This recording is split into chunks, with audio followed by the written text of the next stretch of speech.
Hai Sobat Makan, di video ini Mimin ingin melanjutkan cerita One Punch Man versi One Sensei. Bagi sobat yang ingin melihat secara urut, sobat bisa lihat playlist yang sudah Mimin buat. Di sana sudah Mimin urutkan chapternya. Sebelum ke video yang lebih lanjut, bantu Mimin dengan like dan subscribe-nya ya. Dan jangan lupa loncengnya juga. Sebelumnya perlu Mimin ingatkan, ini spoiler ya. Bagi yang hanya menikmati animenya saja dan gak mau kena spoiler, bisa tutup video ini sekarang. Lihat dikit-dikit juga boleh.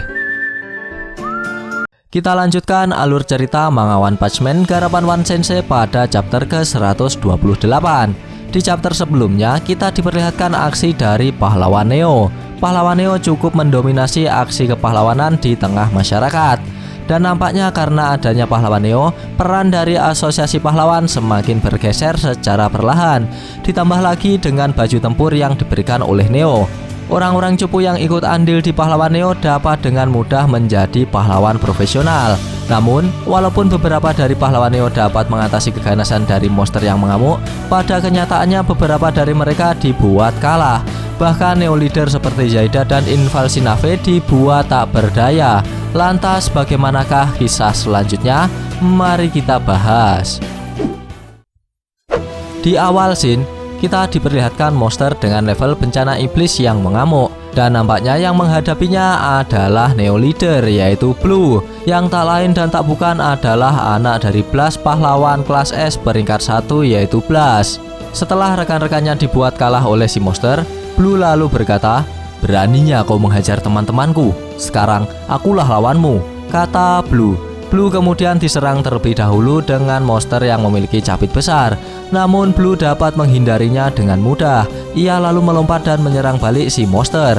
Dengan seluruh pakaian yang memiliki teknologi bertarung tinggi, Blue dengan mudah bertarung dengan si monster. Sambil menyerang si monster, Blue lalu berkata, "Kulitnya lebih keras dari perkiraanku. Jadi level iblis itu makhluk sekuat ini ya? Pantas saja para pahlawan dari asosiasi pahlawan kesulitan," kata Blue. Kemudian Blue dengan peralatan tempur yang berada di sekujur tubuhnya mengeluarkan seluruh kemampuannya untuk menghabisi si monster. Dan benar saja, dengan pukulan meriam, Blue dapat mengalahkan si monster dengan level bencana iblis tersebut. Bawahan dari monster level iblis itu pun terkejut pemimpinnya dapat dikalahkan oleh remaja berusia 16 tahun. Dan mereka pun juga ikut dihabisi oleh Blue. Setelah berhasil menghabisi si monster, Blue lalu menghubungi markas Neo. Ia lalu berkata, "Blue ke markas. Monsternya berhasil dikalahkan, tapi banyak korban yang terluka. Ada juga beberapa yang sistem pendukung kehidupannya rusak. Cepat segera kirim tim medis ke sini," kata Blue. Kemudian Macoy yang berada di markas Neo menerima laporan dari Blue. Kemudian Macoy berkata, "Aku sudah melihatmu dari kamera pengawas di jalan. Kerja bagus. Drone medis akan tiba dalam beberapa menit. Bagaimana Blue? Bagaimana rasanya bertarung melawan monster asli?" kata Macoy. Di sisi Blue ia lalu menjawab, "Ini seperti disimulasi. Tapi monster dengan level iblis punya faktor yang tak menentu. Kau tidak bisa 100% menang. Sangat penting untuk menjaga kewaspadaan.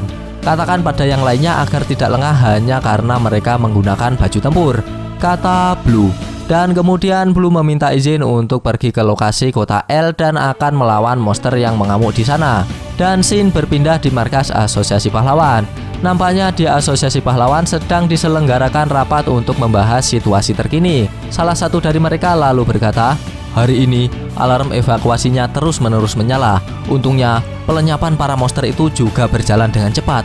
Coba lihat berita. Semua itu berkat usaha Neo, organisasi pahlawan yang baru saja dibentuk. Kita asosiasi pahlawan juga telah mengerahkan anggota, tapi mereka tidak bisa mendapatkan hasil apapun." Kemudian yang lain juga ikut berkata, "Pahlawan profesional itu tidak lemah. Mereka masih bisa melawan kebanyakan monster yang muncul di beberapa kota kok. Situasi saat ini sangat sederhana.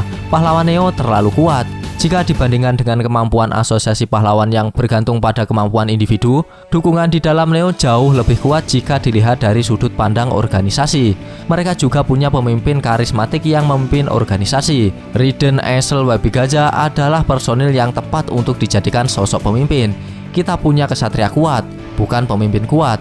Hanya Amaimas dan Chill Emperor yang memikirkan posisi itu di organisasi ini. Konsultan kita yang ahli dalam hal sponsor dan mendapatkan uang. Tapi kita kehilangan branding sebagai organisasi yang beranggotakan pahlawan. Kalau terus begini, kita akan kehilangan banyak penyokong dana. Dan tiba-tiba di tengah rapat yang sedang membahas kelangsungan asosiasi pahlawan, mereka dikejutkan dengan adanya demo yang dilakukan oleh para pahlawan. Melihat ada peluang dari pahlawan yang demo, salah satu dari mereka lalu berpendapat, "Bagus, mereka adalah tipe pahlawan yang kita butuhkan saat ini. Baiklah, buka jendelanya, kita akan mendengar pendapat mereka sekarang." Dan nampaknya pahlawan yang demo adalah pahlawan yang berasal dari asosiasi korban nama pahlawan. Dan tanpa diduga, Saitama ikut dalam asosiasi korban nama pahlawan. Saitama nampaknya tidak puas dengan nama Capet Baldi yang disematkan oleh asosiasi pahlawan untuk Saitama. Tuntutan dari para pendemo cukup beragam, mulai dari tuntutan untuk ganti nama hingga menaikkan peringkat kepahlawanannya. Saitama yang membawa toa dan memimpin demo, ia lalu meneriakan aspirasinya. "Apa kalian pernah memikirkan perasaan pahlawan dengan julukan Capet Baldi? Cepat, minta maaf. Kalau tidak, kami akan hancurkan seluruh organisasi ini," teriak Saitama. Dan secara kebetulan, Suiko melintas di sisi para pendemo. Suiko lalu berkata, "Aku tidak ingin menjadi pahlawan seperti mereka," kata Suiko. Dan tiba-tiba dari speaker yang berada di asosiasi pahlawan, terdapat alarm yang berbunyi dan mengaumkan suatu ancaman monster.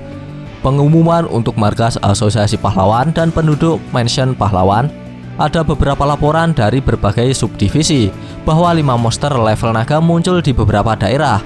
Segera lakukan evakuasi secepat mungkin. Para pahlawan, petinggi asosiasi pahlawan, dan seluruh yang ada di markas asosiasi pahlawan dibuat terkejut dengan ancaman level naga yang diumumkan. Apalagi monster level naga yang muncul berjumlah 5 monster. Kemudian orang yang mengumumkan berita itu lalu melanjutkan, Technomaster, Demon Cyborg, dan Tatsumaki sudah ada di TKP. Gerbang utamanya akan dikunci rapat hingga pemusnahan monster selesai dilakukan. Info tambahan akan diberitahu lewat monitor di semua ruangan. Pahlawan yang bertugas bersiaplah di posisi masing-masing hingga ada perintah selanjutnya. Menanggapi hal itu, Sid lalu berkata dengan bijak, "Kita tidak tahu apakah kita bisa menang. Segera hubungi markas Neo. Rivalitas itu tidak ada apa-apanya jika dibandingkan nyawa manusia. Ajak mereka untuk bekerja sama dengan kita," kata Sid. Dan scene berpindah di medan pertempuran.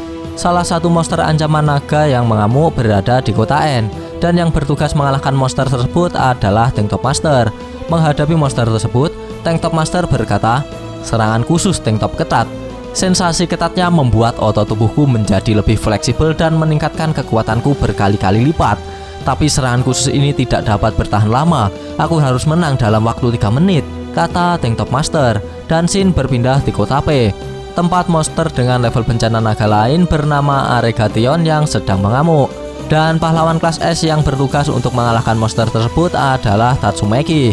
Dan nampaknya monster yang dihadapi oleh Tatsumaki adalah monster yang memiliki kemampuan untuk mengendalikan miliaran serangan untuk menginvasi kota.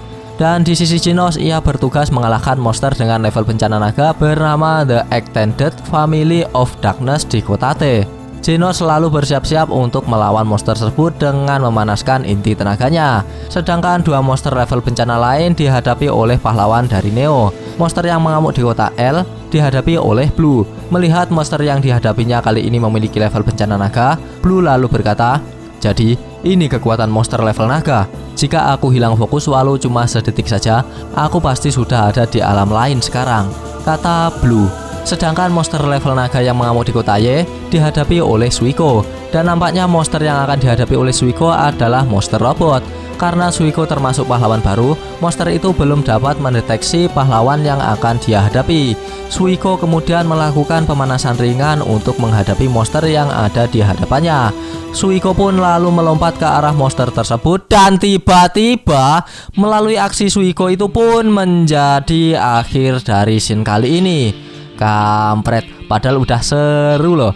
Gak apa-apa, kita lanjutkan besok di chapter berikutnya.